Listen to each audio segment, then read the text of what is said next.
করোনার টিকা নিতে কেন্দ্রে কেন্দ্রে উপচে পড়া ভিড়, ভ্যাকসিন পেয়ে কাটছে শঙ্কা। মনের একটা সান্ত্বনা হচ্ছে যে না ভ্যাকসিন নিয়েছি, এখন হয়তো নিরাপদ থাকবো। খুব ভালো একটা উদ্যোগ যে আমাদের জন্য অ্যাভেলেবল হচ্ছে ভ্যাকসিন। এই মুহূর্তে ভ্যাকসিন নেওয়া ছাড়া কোনো ওয়ে নাই। খুব শৃঙ্খলাভাবে দিচ্ছে।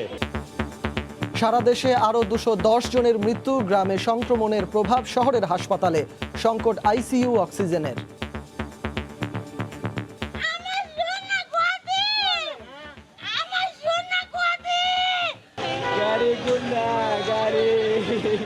আইসিইউ তো এখানে বেড খালি নেই। বেডের অভাবে শয্যা সংকটের কারণে অনেককে আমরা আইসিইউ সাপোর্ট দিতে পারছি না। বিধি নিষেধ তুলে নেয়ার আগেই ফেরিতে মানুষের চাপ, মধ্যরাতে শুরু বাস চলাচল, লঞ্চ চলবে কাল থেকে। দেখছিলেন প্রধান শিরোনাম, রাতের সময় সঙ্গে আছি আমি সজল মিত্র রিচার্ড। এবার অন্যান্য শীর্ষ সংবাদ। করোনায় থমকে থাকা এসএসসি ও এইচএসসি পরীক্ষার বিষয়ে চূড়ান্ত সিদ্ধান্ত কাল। 3টি প্রস্তাবনা নিয়ে আলোচনার পর জানা যাবে বিকল্প মূল্যায়ন পদ্ধতির ধরন। রাজধানীতে বাড়ছে ডেঙ্গু রোগী, অর্ধেকেরই যাত্রাবাড়ি সায়দাবাদ এলাকার। নির্মাণাধীন ভবনই কারণ, দক্ষিণের মেয়রের দাবি পরিস্থিতি নিয়ন্ত্রণে। গ্যাটকো দুর্নীতি মামলায় বিএনপি চেয়ারপারসন বেগম জিয়ার বিরুদ্ধে মিলেছে অপরাধের প্রাথমিক উপাদান। 6 মাসের মধ্যে নিষ্পত্তির নির্দেশ হাইকোর্টের। জাতীয় পার্টিতে ফের নাটকীয়তা। বাবার মৃত্যুবার্ষিকীতে রওশন আর মা বিদিশাকে চেয়ারম্যান, কো চেয়ারম্যান ঘোষণা এরিকের। ভেদাভেদ ভোলার আহ্বান জিএম কাদেরের।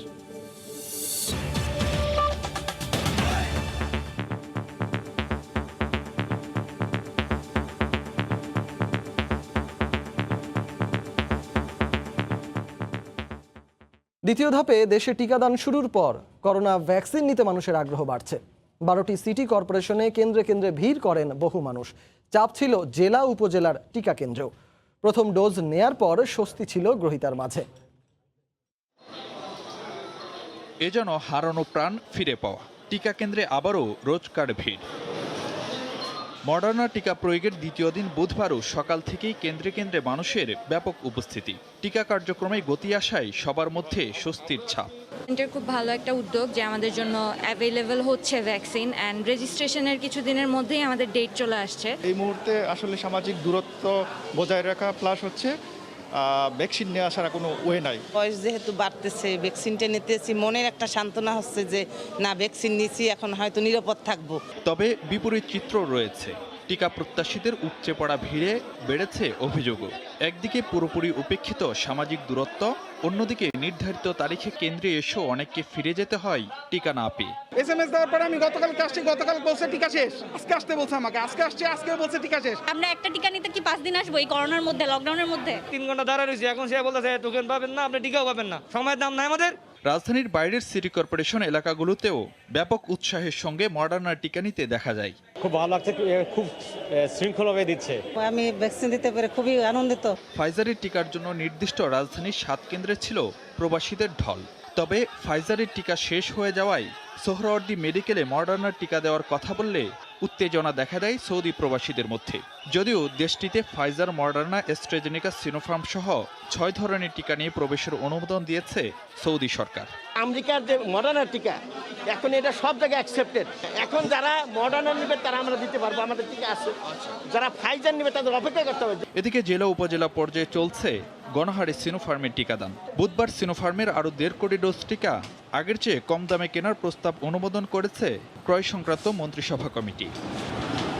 ফারুক ভাইয়া, রবিন, সময় সংবাদ, ঢাকা। এ বিষয়ে বিস্তারিত জানাতে স্টুডিওতে আজ আমাদের সঙ্গে উপস্থিত আছেন সহকর্মী দেবাশিস রায়। আমরা সরাসরি চলে যাব তার কাছে। দেবাশিস, আপনাকে আমাদের স্টুডিওতে স্বাগত। ধন্যবাদ। দেবাশিস, প্রথম যে প্রশ্নটা দিয়ে শুরু করতে চাচ্ছি সেটি হচ্ছে যে ভ্যাকসিনেশন কার্যক্রমের বিস্তারিত বর্ণনা প্রতিবেদনে শুনলাম। আসলে পুরো সার্বিক পরিস্থিতি কি আমাদের দেশের বর্তমানে, আসলে ভ্যাকসিনেশন কার্যক্রমটা কি অবস্থায় আছে? ভ্যাকসিনেশন কার্যক্রম আসলে এখন পুরোদমে আবারও শুরু হয়েছে, আপনারা জানেন। এবং এই ভ্যাকসিনেশন কার্যক্রমে আমরা যতটুকু এখন পর্যন্ত, আজ পর্যন্ত যে তথ্যগুলো পেয়েছি, সেই তথ্যগুলো যদি বিশ্লেষণ করা যায় তাহলে বাংলাদেশে ঠিক এই মুহূর্তে 4টি ভ্যাকসিন কিন্তু প্রয়োগ করা হচ্ছে গণটিকা আকারে, এবং সেই 4টি ভ্যাকসিন হচ্ছে অক্সফোর্ড অ্যাস্ট্রাজেনেকা, তার সঙ্গে সঙ্গে রয়েছে সিনোফার্ম, ফাইজার এবং মডার্না। এই যে 4টি ভ্যাকসিন একসঙ্গে দেয়া হচ্ছে, এই 4টির কার্যক্রমের প্রতিবেদনটি কিন্তু আমরা দেখলাম। দেশব্যাপী কিন্তু এই ভ্যাকসিনগুলো দেয়া হচ্ছে, এবং সেই ভ্যাকসিনের যদি আমরা হিসেবগুলোর কথা বলি তাহলে বলা চলে যে ভ্যাকসিনেশন কার্যক্রমে এখন পর্যন্ত, আজকে দুপুর পর্যন্ত যে হিসেব আমাদের কাছে গণমাধ্যমে এসেছে, সেই হিসেবটি হচ্ছে 98,73,606 জন ভ্যাকসিনের জন্য রেজিস্ট্রেশন করেছেন। এবং এই ভ্যাকসিনেশন কার্যক্রমে যারা জড়িত বা যারা সম্পৃক্ত, তারা বলছেন যে এই 98,73,606 জন ক্রমান্বয়ে তারা ভ্যাকসিনেশন কার্যক্রমের আওতায় আসবেন। এবং আমরা দেখে নেব যে অন্যান্য যে ভ্যাকসিনগুলো রয়েছে, বিশেষ করে অক্সফোর্ড অ্যাস্ট্রাজেনেকার ভ্যাকসিন এখন পর্যন্ত প্রথম ডোজ নিয়েছেন 98,73,606 জন, এবং দ্বিতীয় ডোজ সম্পন্ন করেছেন 42,95,861 জন। একই সঙ্গে আমরা যদি দেখে নেই যে অন্যান্য ভ্যাকসিনগুলোর অবস্থা, তখন দেখা যায় যে চীনের যে ভ্যাকসিনটি অর্থাৎ সিনোফার্ম, সেটির প্রথম ডোজ এর মধ্যেই শেষ হয়েছে 3,73,016 জনের, এবং দ্বিতীয় ডোজ সম্পন্ন করেছেন 2,259 জন। আপনাদেরকে জানিয়ে রাখি যে সিনোফার্মের ভ্যাকসিন কিন্তু খুব সম্প্রতি এটি প্রয়োগ করা শুরু হয়েছে। তার পাশাপাশি ফাইজার দেওয়া হচ্ছে, এবং এই ফাইজার বায়োএনটেকের যে টিকাটি, সেটি কিন্তু বিশেষত এটাতে প্রাধান্য দেওয়া হচ্ছে প্রবাসী যারা শ্রমিক রয়েছেন, যারা রেমিটেন্স যোদ্ধা, সেখান থেকেও কিন্তু 33,566 জনকে এরই মধ্যে প্রয়োগ করা হয়েছে ফাইজার বায়োএনটেক। এবং সবশেষ রয়েছে আমাদের হাতে মডার্না। এই মডার্নার টিকাও আমরা দেখতে পাচ্ছি যে 26,690 জনের মধ্যে প্রয়োগ করা হয়েছে, এবং এটিও কিন্তু গণটিকা আকারে এখন প্রয়োগ করা হচ্ছে, যেটি সিটিতে অর্থাৎ নগর যে জায়গাগুলো, সেগুলোতে মডার্না প্রয়োগ করা হচ্ছে। এবং সারা দেশের যে কোভিড পরিস্থিতি, সেটি কিন্তু ধীরে ধীরে অবনতি হচ্ছে। আমাদের হাতে একটি প্রতিবেদন রয়েছে রিচার্ড, আমরা সেই প্রতিবেদনটি দেখে আসতে চাই। সপ্তাহের ব্যবধানেই করোনা সংক্রমণ আর মৃত্যুতে টালমাটাল সারা দেশ। একদিকে অসচেতনতা, অন্যদিকে নানা সংকটে প্রতিদিন দীর্ঘ হচ্ছে মৃত্যুর তালিকা। মুমূর্ষ রোগীদের দ্রুত অক্সিজেন ও আইসিইউ না মেলায় হাসপাতাল থেকে হাসপাতালে আহাজারি আর ছোটাছুটি রোগীর স্বজনদের। 24 ঘন্টায় সর্বোচ্চ মৃত্যু ঢাকা বিভাগে 69 জন, এছাড়া খুলনা বিভাগে 46 জন, চট্টগ্রাম বিভাগে 39 জন, রাজশাহী বিভাগে 15 জন, রংপুর বিভাগে 14 জন, বরিশাল বিভাগে 10 জন, সিলেট বিভাগে 9 জন ও ময়মনসিংহ বিভাগে 8 জন করোনা আক্রান্ত হয়ে মারা গেছেন। কোনোভাবেই করোনার ভয়াবহ অবস্থা থেকে বের হয়ে আসতে পারছে না দেশের উত্তরাঞ্চল। রাজশাহী জেলায় গত 24 ঘন্টায় 3 জনের মৃত্যু হয়েছে, শনাক্ত হয়েছেন 277 জন। ময়মনসিংহে গত 24 ঘন্টায় 4 জনের মৃত্যু হয়েছে। একদিনে 1058টি নমুনা পরীক্ষায় আক্রান্ত হয়েছেন 283 জন। বরিশালে একদিনে 3 জনের মৃত্যু হয়েছে। দিন দিন হাসপাতালে শয্যা ও আইসিইউ সংকট প্রবল হচ্ছে।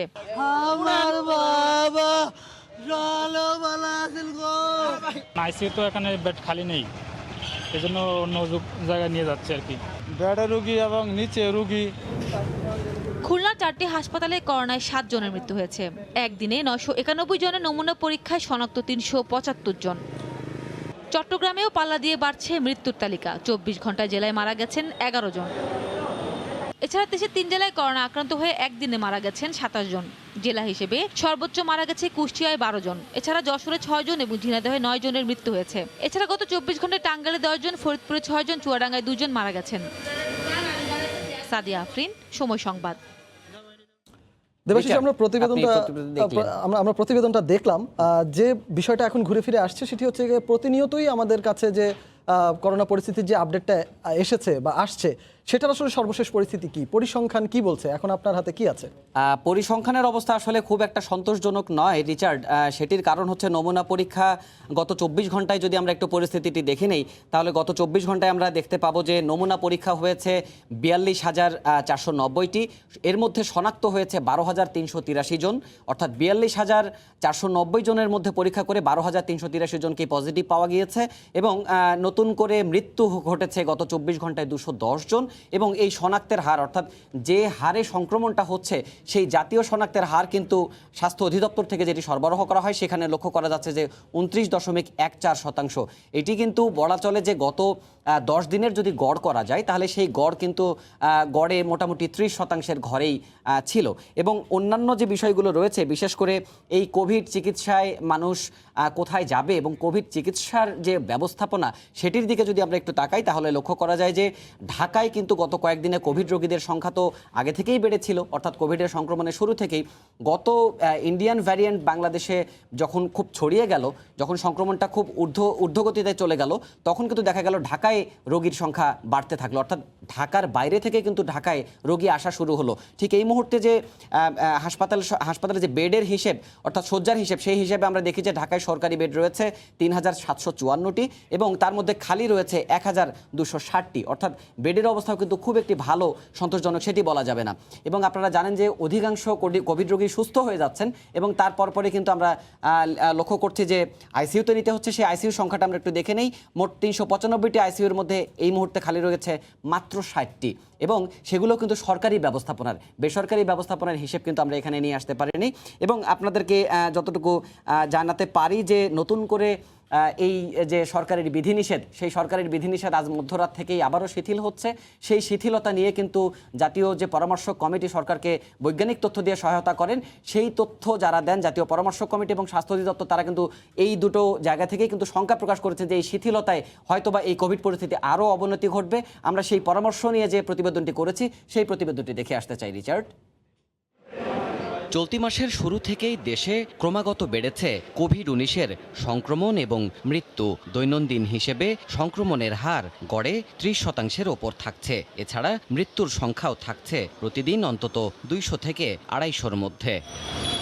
পরিস্থিতি বিবেচনায় নিয়ে কোভিড সংক্রান্ত বিশেষজ্ঞদের পরামর্শে ১ জুলাই থেকে ১৪ দিনের বিধিনিষেধ আরোপ করা হলেও মাঝপথে সেই বিধিনিষেধ শিথিল করায় এখন নতুন আতঙ্ক ঈদ পরবর্তী সময়। ১৫ থেকে ২২ জুলাই বিধিনিষেধ শিথিল করার কারণে সংক্রমণ পরিস্থিতি ঈদের পর আরও অবনতির আশঙ্কা জানাচ্ছে খোদ স্বাস্থ্য অধিদপ্তর ও কোভিড সংক্রান্ত জাতীয় পরামর্শক কমিটি। আমরা যারা স্বাস্থ্য অধিদপ্তর এবং স্বাস্থ্য মন্ত্রণালয়, আমরা এই বিধিনিষেধ শিথিল করার সাপেক্ষে আমাদের সংক্রমণ বৃদ্ধি হয়ে যাওয়ার সম্ভাবনা আছে বলে মনে করি। কিছু সংক্রমিত ব্যক্তি আরো অনেকের সঙ্গে কন্ট্যাক্টে আসবে, তখন অবশ্যই সংক্রমণের ঝুঁকিটা অনেক বেড়ে যাবে। তারা বলছেন শিথিলতার এই সময়ে মাঠ প্রশাসনকে সক্রিয় থাকতে হবে, জনসাধারণকে স্বাস্থ্যবিধি মানাতে। কালকের থেকে যদি প্রশাসন মাঠে অনেক নজরদারি বাড়িয়ে দেয়, যেখানে স্বাস্থ্যবিধিটা ঠিক মতো মানতে যদি সবাই আমরা বাধ্য হই, তাহলে হয়তোবা আমরা বড় একটা বিপর্যয় থেকে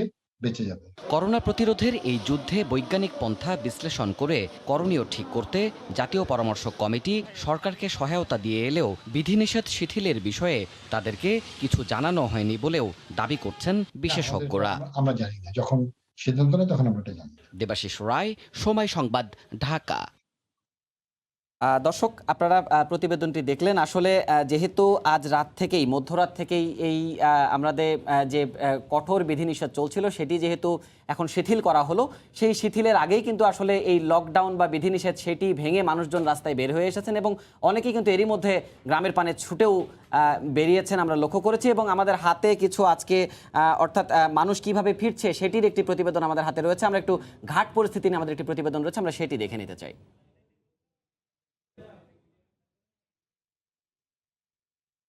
এখন আমরা যে এখানে এখন পর্যন্ত আমাদের হাতে যে তথ্যগুলি রয়েছে, সেই তথ্যগুলি বিশ্লেষণ করে বলা যায় যে মানুষ ফেরার যে গতিটি, সেই গতিটি কিন্তু আসলে এখনই শুরু হয়ে গেছে। আগামী দিনে বিশেষ করে বিশেষজ্ঞরা যেটি বললেন, সেই বিশেষজ্ঞদের কথা অনুযায়ী যদি বলা যায়, তাহলে বলা চলে যে আসলে আগামী দিনে করোনা পরিস্থিতি সামাল দেওয়া সত্যিই কঠিন হবে। দেবাশিস, আমার কাছে একটা প্রশ্ন আছে, সেটি হচ্ছে যে একটা জাতীয় পরামর্শক কমিটি গঠন করা হয়েছিল, যাদের পরামর্শক্রমে আসলে লকডাউন শিথিল কিংবা লকডাউন দেওয়া হচ্ছিল, কঠোর বিধিনিষেধ দেওয়া হচ্ছিল।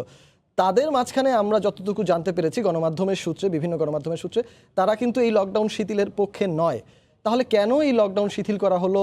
কেন মানুষের জীবনের ঝুঁকি নেওয়া হচ্ছে? কেন ট্রান্সপোর্ট সবকিছু চালু করে দেওয়া হচ্ছে? রিচার্ড, এখানে একটি বিষয় সেটি হচ্ছে যে নতুন করে যে প্রজ্ঞাপনটি জারি করা হয়েছে, সেই প্রজ্ঞাপনে কিন্তু বলাই হয়েছে, বিশেষ করে সরকারের পক্ষ থেকে জানানো হয়েছে যে ঈদের যে আর্থসামাজিক প্রেক্ষাপট রয়েছে, সেই আর্থসামাজিক প্রেক্ষাপট এবং অর্থনীতিকে সচল রাখার জন্য কিন্তু এই ৮ দিনের শিথিলতা দেওয়া হয়েছে। এই শিথিলতায় মাঠ প্রশাসন কতটুকু শক্তভাবে থাকতে পারে এবং মানুষ কতটুকু স্বাস্থ্যবিধি মানতে পারে, সেটির উপরেই কিন্তু নির্ভর করবে আগামী দিনের করোনা পরিস্থিতি। তো এই ছিল আজকের মতো আমার কাছে সবশেষ তথ্য করোনা নিয়ে। দেবাশিস, আপনাকে অসংখ্য ধন্যবাদ। আপনার মতো আমরাও প্রত্যাশা করি যে একটা সময় আসলে এই পরিস্থিতিকে আমরা কাটিয়ে উঠতে পারবো। দেশের করোনা পরিস্থিতি এবং ভ্যাকসিনেশন কার্যক্রম নিয়ে আলোচনা করতে আজ আমাদের সঙ্গে স্টুডিওতে উপস্থিত ছিলেন সহকর্মী দেবাশিস রায়। এবার ডেঙ্গু পরিস্থিতির খবর। রাজধানীতে ভয়ঙ্কর হয়ে উঠছে ডেঙ্গু পরিস্থিতি। প্রতিদিনই হাসপাতালে বাড়ছে রোগীর চাপ। হাসপাতালের তথ্য বলছে উত্তরের চেয়ে রোগী বেশি দক্ষিণে, আর বেশিরভাগ রোগী আসছেন সায়দাবাদ ও যাত্রাবাড়ি এলাকা থেকে। তবে দক্ষিণের মেয়র বলছেন আগের চেয়ে পরিস্থিতি নিয়ন্ত্রণে আছে। চলতি মাসের প্রথম 14 দিনেই রাজধানীতে ডেঙ্গু নিয়ে হাসপাতালে ভর্তি হয়েছে প্রায় 500 জন। বর্ষা মৌসুম কেবল শুরু, তাতেই রাজধানীর এই বেসরকারি হাসপাতালে প্রতিদিন করে রোগী আসছে 20 থেকে 30 জন। এরই মধ্যে খোলা হয়েছে ডেঙ্গুর জন্য বিশেষ ওয়ার্ড। রোগীর স্বজনরা জানান অধিকাংশেরই বাড়ির পাশে রয়েছে নির্মাণাধীন ভবন। হঠাৎ করে অসুস্থ, জ্বর, অনেক প্রচন্ড জ্বর, তারপর হাসপাতালে নিয়ে আসলাম, ব্লাড টেস্ট করলো, ব্লাড টেস্টে ধরা পড়লো ডেঙ্গু হয়েছে। অ্যাপার্টমেন্টে দুইটাই কাজ চলতেছে, আবার আমাদের বাড়ির উপর তালাও কাজ চলতেছে, হয়তো বা পানি কিছুতে জমা ছিল। হাসপাতাল কর্তৃপক্ষ বলছে এখনো মারাত্মক ডেঙ্গু রোগীর সংখ্যা তুলনামূলক কম। তবে যেসব রোগী আসছেন তাদের 50 থেকে 60% যাত্রাবাড়ি কিংবা সায়দাবাদ এলাকার। জানুয়ারি থেকে যে অবস্থা তার চেয়ে এখন তুলনামূলক ডেঙ্গু রোগীর সংখ্যা বেশি। প্রতিদিনই প্রায় দেখা যাচ্ছে যে 12-14টা করে নতুন ডেঙ্গু রোগী আসে এবং এখন ভর্তি আছে প্রায় 50-র উপরে আর কি। এদিকে মশা নিধনে যে চিরুনি অভিযান শুরু হয়েছে তা অব্যাহত থাকবে, এমনটাই জানিয়েছেন দক্ষিণের মেয়র। গত বছরের চেয়ে ডেঙ্গু জ্বরে আক্রান্ত রোগীর সংখ্যা বেড়েছে, তবে তা নিয়ন্ত্রণে আছে বলেও জানান তিনি। আমরা এখন যে কীটনাশকটা দিচ্ছি ম্যালাথিয়ন আমরা কার্যক্রম আরম্ভ করেছি। তারপরেও আমরা লক্ষ্য করেছি যে যেহেতু এবার বৃষ্টি অনেক বেশি, ডেঙ্গু গত বছরের চেয়ে একটু বেড়েছে, যদিও 2019-18 চেয়ে এখনও অনেক নিয়ন্ত্রণে রয়েছে। ডেঙ্গু নিয়ে রাজধানীর বিভিন্ন হাসপাতালে ভর্তি আছেন 236 জন রোগী। রাশেদ লিমন, সময় সংবাদ, ঢাকা। গ্যাটকো দুর্নীতি মামলায় বেগম খালেদা জিয়া সহ আসামিদের অপরাধের প্রাথমিক উপাদান রয়েছে। বুধবার হাইকোর্টের ওয়েবসাইটে প্রকাশিত পূর্ণাঙ্গ রায়ে এ পর্যবেক্ষণ দেওয়া হয়েছে। একই সঙ্গে 6 মাসের মধ্যে মামলাটি নিষ্পত্তি করতে নির্দেশ দিয়েছেন আদালত। বেগম জিয়ার আইনজীবীরা বলছেন আদালতের বেঁধে দেওয়া সময়ের মধ্যে মামলা নিষ্পত্তি করা সম্ভব হবে না।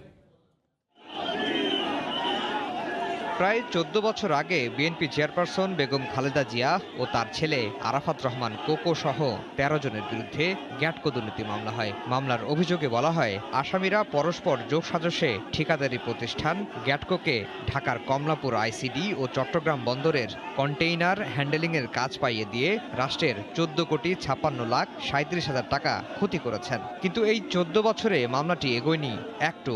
নানা সময়ে সব আসামি হাইকোর্টে আসেন মামলাটি বাতিল চেয়ে। তেমন দুই আসামি সৈয়দ গালিব ও সৈয়দ তানভীর হাইকোর্টে এসেছিলেন মামলা বাতিলের আবেদন নিয়ে। এই আবেদনটি খারিজ করে হাইকোর্ট তার রায়ে পরিষ্কার জানিয়ে দেন অনভিজ্ঞ ও অদক্ষ কোম্পানিকে কাজ পাইয়ে দিয়েছিলেন বেগম জিয়া, আর এতে সুবিধা নিয়েছিলেন ছেলে আরাফাত রহমান কোকো। আদালত তার রায়ের পর্যবেক্ষণে আরও বলেন এই মামলায় বেগম জিয়া সহ বাকিদের বিরুদ্ধে অপরাধের প্রাথমিক উপাদান মিলেছে। বিরুদ্ধে অপরাধের যথেষ্ট তথ্য উপাত্ত আছে, তারা ম্যাজিস্ট্রেটের কাছে স্বীকারোক্তি দিয়েছেন। কাজেই এগুলি বিচারিক আদালতে তো পূর্ণাঙ্গভাবে বিচার বিশ্লেষণ করে বিচারের মাধ্যমে নিষ্পত্তি হবে। এবং সেখানে খালেদা জিয়া 1 নম্বর অ্যাকিউজড, এবং সেখানে কনফেশনে ভিভিডলি বলে দিয়েছেন যে খালেদা জিয়ার ছেলে আরাফাত রহমান কোকো কিভাবে তার মাকে ম্যানেজ করেছে। নিম্ন আদালতকে রায় পাওয়ার 6 মাসের মধ্যে মামলা নিষ্পত্তিরও নির্দেশ দেন উচ্চ আদালত। তবে আসামি পক্ষের আইনজীবীরা বলছেন 6 মাসের মধ্যে কোনোভাবেই এই মামলা নিষ্পত্তি করা সম্ভব নয়। করোনার মধ্যে 6 মাসের মধ্যে মামলা নিষ্পত্তি করা ম্যাডাম অসুস্থ, আমাদের মনে হয় যেটা ন্যায় বিচারের এরকমটি আদেশ দেওয়া হয়েছে। এরই মধ্যে সাবেক অর্থমন্ত্রী সাইফুর রহমান, আব্দুল মান্নান ভুইয়া সহ এই মামলার 6 আসামি মারা গেছেন। আফজাল হোসেন, সময় সংবাদ, ঢাকা। পদ পদবি নিয়ে জাতীয় পার্টিতে আবারও নাটকীয়তা শুরু হয়েছে। এরশাদের দ্বিতীয় মৃত্যুবার্ষিকীতে বেগম রওশন এরশাদকে জাতীয় পার্টির চেয়ারম্যান এবং মা বিদিশা সিদ্দিকীকে কো চেয়ারম্যান ঘোষণা করেছেন পুত্র এরিক। তার অভিযোগ চাচা জিএম কাদের বাবার কাছ থেকে জোর করে সই নিয়ে চেয়ারম্যান হন। এদিকে কাকরাইল কার্যালয়ে দুস্থ অসহায়দের মাঝে খাবার বিতরণ করে জাপা চেয়ারম্যান জিএম কাদের সবাইকে ভেদাভেদ ভুলে ভাই এরশাদের স্বপ্ন বাস্তবায়নের আহ্বান জানান। পদ পদবীর লড়াই, দলীয় টানাপোড়েন এসব যেন ডালভাত জাতীয় পার্টিতে। এরশাদের দ্বিতীয় মৃত্যুবার্ষিকীতেও এ থেকে বের হতে পারেনি দলটি। বুধবার বারিধারার প্রেসিডেন্ট পার্কে মিলাদ মাহফিলের আয়োজন করে এরশাদ ট্রাস্ট। সেখানেই এরশাদ পুত্র এরিক দলের কো চেয়ারম্যানের দায়িত্বে থাকা বেগম রওশন এরশাদকে চেয়ারম্যান, মা বিদিশা সিদ্দিককে দলের কো চেয়ারম্যান হিসেবে ঘোষণা করেন। এ সময় পাশেই ছিলেন মা বিদিশা সিদ্দিক ও ভাই সাদ এরশাদ। আমার চাচা জিএম কাদের অবৈধভাবে চেয়ারম্যানের দায়িত্ব পালন করছে। আমার আম্মা বেগম রওশন এরশাদ থাকবে জাতীয় পার্টির চেয়ারম্যান, আমার মাতা বিদিশা এরশাদ থাকবেন জাতীয় পার্টির কো চেয়ারম্যান। পরে বিদিশাকে ফুল দিয়ে শুভেচ্ছা জানান দলের নেতাকর্মীরা। আমি 2 সন্তান নিয়ে শপথ করছি, সারা বাংলাদেশে আমি এরশাদের নাম আমি মনে করিয়ে দিব সবাইকে। এদিকে দলের কয়েকজন সিনিয়র নেতাকে সঙ্গে নিয়ে রাজধানীর কাকরাইলে দলীয় কার্যালয়ে দুস্থদের মাঝে খাবার বিতরণ করেছেন বর্তমান চেয়ারম্যান জিএম কাদের। এ সময় ভাতিজার বক্তব্যের বিষয়ে কিছু না বললেও ভেদাভেদ ভুলে ভাই এরশাদের স্বপ্ন বাস্তবায়নের আহ্বান জানান। জাতীয় পার্টির সদস্যের উপর এখন ওনার সেই স্বপ্নের নতুন বাংলাদেশ, যে বাংলাদেশ হবে সুখী সমৃদ্ধশালী একটি বাংলাদেশ, যেখানে সুশাসন থাকবে, যেখানে মানুষে মানুষে ভেদাভেদ থাকবে না, সেটা এখন আমাদের ঘাড়ে পড়েছে। আমাদের এই দায়িত্ব সামনে নিয়ে এগিয়ে যেতে হবে। জাতীয় পার্টির প্রতিষ্ঠাতা চেয়ারম্যান হুসেন মোহাম্মদ এরশাদের মৃত্যুর পর তার রেখে যাওয়া সম্পত্তি নিয়ে নতুন এক দ্বন্দ্বের শুরু হয় দলটিতে। এই দ্বন্দ্বে জড়িয়ে পড়েন এরশাদের সাবেক স্ত্রী বিদিশা সিদ্দিকও। আফজাল হোসেন, সময় সংবাদ, ঢাকা। করোনায় থমকে থাকা এসএসসি ও এইচএসসি পরীক্ষার বিষয়ে চূড়ান্ত সিদ্ধান্ত আসছে কাল। 3টি প্রস্তাবনা নিয়ে আলোচনার পর জানা যাবে বিকল্প মূল্যায়ন পদ্ধতির ধরন। এজন্য ভার্চুয়ালি এক সংবাদ সম্মেলনের আয়োজন করেছে শিক্ষা মন্ত্রণালয়। করোনার সংক্রমণ বাড়তে শুরু করলে গত বছরের 17 মার্চ বন্ধ করে দেওয়া হয় দেশের সব শিক্ষা প্রতিষ্ঠান। এরপর থেকেই এসএসসি ও এইচএসসি পরীক্ষা নিতে বিকল্প পথে হাঁটতে হয় শিক্ষা মন্ত্রণালয়কে। এবারও এসএসসি পরীক্ষার্থীদের 60 দিন ও এইচএসসি পরীক্ষার্থীদের 84 দিন ক্লাস করিয়ে পরীক্ষা নেওয়ার সংক্ষিপ্ত সিলেবাস প্রকাশ করে ঢাকা মাধ্যমিক ও উচ্চ মাধ্যমিক শিক্ষা বোর্ড। তবে করোনা পরিস্থিতির উন্নতি না হওয়ায় পরীক্ষা আয়োজন করা সম্ভব হয়নি। কিভাবে বিকল্প মূল্যায়ন করা যায় তা ঠিক করতে 11 সদস্যের একটি কমিটি গঠন করা হয়। কমিটির 3টি প্রস্তাব চূড়ান্ত অনুমোদনের জন্য প্রধানমন্ত্রীর কার্যালয়ে পাঠানো হয়। এর মধ্যে একটি প্রস্তাবে প্রধানমন্ত্রী অনুমোদন দিয়েছেন বলে জানিয়েছে শিক্ষা মন্ত্রণালয়ের সূত্র। প্রস্তাবগুলোতে বলা হয়েছে, সংক্রমণ 10% নিচে নেমে এলে স্বাস্থ্যবিধি মেনে কেন্দ্রের সংখ্যা দ্বিগুণ করে এই পরীক্ষা নেওয়া যেতে পারে। তবে তা সম্ভব না হলে এসএসসির ক্ষেত্রে জুনিয়র স্কুল সার্টিফিকেট পরীক্ষার ফলের 50% এবং অ্যাসাইনমেন্ট ও শ্রেণীকক্ষের কার্যক্রমের উপর 50% ফলাফল নিয়ে ফল প্রস্তুত করা যেতে পারে। এইচএসসির ক্ষেত্রে শিক্ষার্থীর এসএসসির ফলের 50%, জেএসসির 25% এবং অ্যাসাইনমেন্টের ফলের 25% সমন্বয় করে ফল প্রকাশের প্রস্তাব করা হয়েছে। কামরুল হাসান সবুজ, সময় সংবাদ, ঢাকা। রাজশাহীর সিটি হাটে অসংখ্য কোরবানির পশু উঠলেও বেচাকেনা তেমন জমে ওঠেনি বলে জানান খামারি ও ব্যবসায়ীরা। করোনা ভাইরাসের প্রকোপ বেড়ে যাওয়ায় হাটে ক্রেতা সমাগম এখন কম। তবে বেশিরভাগ ক্রেতাই বলছেন দাম ঊর্ধ্বমুখী থাকায় কিনতে পারছেন না তারা। এদিকে ইজারাদাররা স্বাস্থ্যবিধি মেনে হাট পরিচালনার দাবি করলেও সার্বিক চিত্র ছিল উল্টো। বিস্তারিত সাইফুর রহমান রকির রিপোর্টে। উত্তরবঙ্গে সবচেয়ে বড় কোরবানির পশুর হাট রাজশাহীর সিটি হাট। বুধবার সকাল থেকে বিক্রির উদ্দেশ্যে খামারিরা গবাদি পশু নিয়ে আসেন এই হাটে। খামারিরা বলছেন ঈদুল আজহার বাকি আর কয়েকদিন, কোরবানির পশুর সরবরাহ ভালো রয়েছে, কিন্তু রাজশাহীতে করোনার প্রাদুর্ভাবের কারণে হাটে ক্রেতা সমাগম ও বেচাকেনা দুটোই কম। আশানুরূপ গরু এখনো হাটে আমদানি হয় নাই। সামনে হাট থেকে পুরা বেচা কেনা হবে। আশাবাদী হাট। গরুর খাবারের দাম তো পর্যাপ্ত বেশি, সেরকম তুলনায় আমরা দাম পাচ্ছি না। এদিকে হাটে আসা ক্রেতারা বলছেন বিক্রেতারা দেশি গরুর দাম হাঁকাচ্ছেন বেশি, তাই দরদামের মধ্যেই আটকে আছেন তারা। দামে হচ্ছে না, একটু বেশি মনে হচ্ছে। দাম চড়া দাম তো এখন আর ছাড়া না, পছন্দ হচ্ছে কোনো দাম অতিরিক্ত দাম চাচ্ছে। হাট ইজারাদাররা স্বাস্থ্যবিধি মেনে হাট পরিচালনার কথা জানালেও ভেতরে দেখা গেছে উল্টো চিত্র। আমরা মাছটা 100 পড়াচ্ছি, মাছ পরে 100 পরে আমরা হাটের ভিতরে ঢুকাচ্ছি, মাছ বিন আমরা হাটের মধ্যে কাউকে ঢুকাচ্ছি না। বুধবার হাটে প্রায় 4000 গরু মহিষের সরবরাহ হয়েছে। প্রাণী সম্পদ অধিদপ্তরের তথ্য অনুযায়ী রাজশাহী জেলায় এবছর 2,70,000 কোরবানির পশুর চাহিদা থাকলেও রয়েছে 3,82,000। সাইফুর রহমান রকি, সময় সংবাদ, রাজশাহী। ময়মনসিংহের ভালুকায় জমি নিয়ে বিরোধের জের ধরে ডাইং কারখানার মালিকের 2 পা কেটে ফেলেছে সন্ত্রাসীরা। গুরুতর অবস্থায় তাকে ঢাকার একটি বেসরকারি হাসপাতালে ভর্তি করা হয়েছে। এই ঘটনায় জিজ্ঞাসাবাদের জন্য 3 জনকে আটক করেছে পুলিশ। হোসেন আলীর তোলা ছবি নিয়ে হারুনুর রশিদের রিপোর্ট। পুলিশ ও স্থানীয়রা জানায়, জমি নিয়ে ভালুকার কাঠালি এলাকার আরটি কম্পোজিট লিমিটেডের মালিক আব্দুর রাজ্জাকের সাথে পার্শ্ববর্তী জসিম পাঠানের দীর্ঘদিন ধরে বিরোধ চলছিল। বুধবার সকালে ফ্যাক্টরির পাশে ভেকু দিয়ে মাটি ভরাটের সময় বাধা দেয় জসিম পাঠান ও তার সহযোগীরা। খবর পেয়ে আব্দুর রাজ্জাক ঘটনাস্থলে গেলে তার উপর হামলা চালানো হয়। কুপিয়ে তার 2টি পা কেটে ফেলে হামলাকারী। পরে গুরুতর অবস্থায় তাকে ঢাকার একটি হাসপাতালে ভর্তি করা হয়। ফ্যাক্টরির কর্মচারী রফিক মুন্সির সহায়তায় জসিম পাঠান পরিকল্পিতভাবে এই ঘটনা ঘটিয়েছে বলে অভিযোগ প্রত্যক্ষদর্শীদের। 2টা কোম্পানি, একটা ট্যাঙ্ক তো মানে বিচ্ছিন্ন করেছে, আর একটা ট্যাঙ্ক কিছুটা কাছে রয়ে গেছে আর কি। এই জায়গাটা সিএস আছে, এমডি স্যারে কিনছে নাইবের কাছ থেকে, তাদের কাছ থেকে না। তারা জোরপূর্বকভাবে কয়েক বছর আগেতেই এটা দখল করে রাখছে। আমরা এটা সুষ্ঠু বিচার চাই, যে এই কাজটা করছে আমরা ওনার ফাঁসি চাই। এদিকে জমি নিয়ে বিরোধের জেরে এই ঘটনা ঘটেছে বলে ধারণা পুলিশের। জিজ্ঞাসাবাদের জন্য 3 জনকে আটক করেছে পুলিশ। প্রত্যেকটি সাক্ষী পাওয়া গেছে, আমরা তদন্ত করে দেখছি, ইন্ডাস্ট্রিয়াল পুলিশও দেখছে, আমরা পরবর্তী সাপেক্ষে আইনগত ব্যবস্থা নিচ্ছি আর কি। 2000 সালে ভালুকার কাঠালি এলাকায় আরটি কম্পোজিট নামে এই ডাইং ফ্যাক্টরিটি স্থাপন করেন আব্দুর রাজ্জাক। হারুনুর রশিদ, সময় সংবাদ, ময়মনসিংহ। দেখছেন রাতের সময়।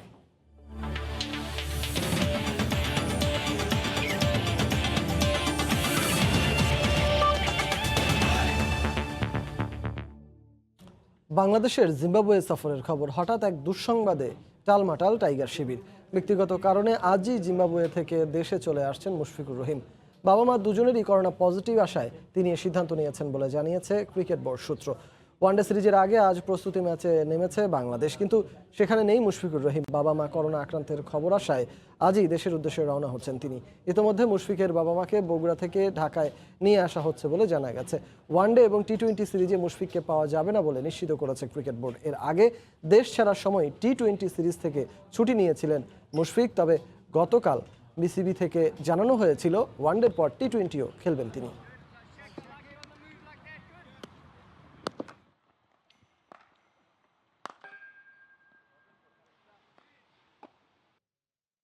এ পর্যায়ে শীর্ষ সংবাদ জানিয়ে দিচ্ছি আরেকবার। করোনার টিকা নিতে কেন্দ্রে কেন্দ্রে উপচে পড়া ভিড়। সারা দেশে 210 জনের মৃত্যু। মধ্যরাতে শুরু বাস চলাচল, কাল থেকে চলবে লঞ্চ, ট্রেন।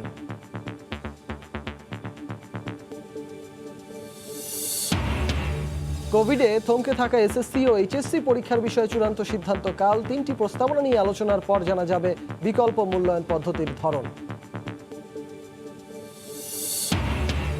এবং রাজধানীতে বাড়ছে ডেঙ্গু রোগী। অর্ধেকই যাত্রাবাড়ি সায়দাবাদ এলাকার নির্মাণাধীন ভবনই কারণ। দক্ষিণের মেয়রের দাবি পরিস্থিতি নিয়ন্ত্রণে। এই ছিল রাতের সময়ের সঙ্গে থাকুন সময়।